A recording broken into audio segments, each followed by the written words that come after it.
નર્મદામાં Tilakwada one વિભાગ દ્વારા વિનામૂલ્યે માટીના કુંડાનું વિતરણ કરી વિશ્વ ચકલી દિવસની ઉજવણી કરવામાં આવી હતી।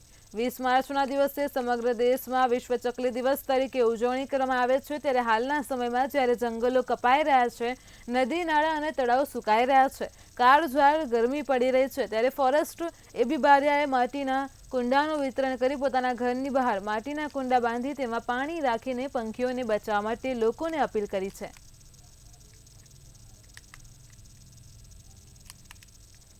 તિલકવાડા તાલુકા ખાતે વન વિભાગ દ્વારા ચકલી દિવસની ઉજવણી કરવામાં આવેલ છે।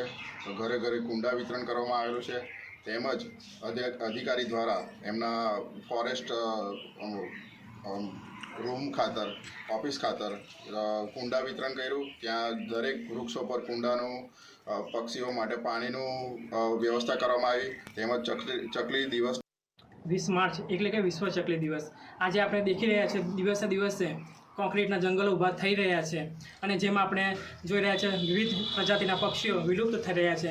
અને આજનો હેતુ અમારો એ જ છે કે વિશ્વ ચકલી દિવસના નિમિત્તે આપણે જંગલોનું જતન કરીએ, સાથે સાથે પક્ષીઓનું પણ જતન કરી શકીએ। અને એટલા માટે જ વિનામૂલ્યે વન વિભાગ દ્વારા આજે કુંડાનું વિતરણ કરવામાં આવ્યું છે અને કુંડાનું વિતરણ કર્યું છે, સાથે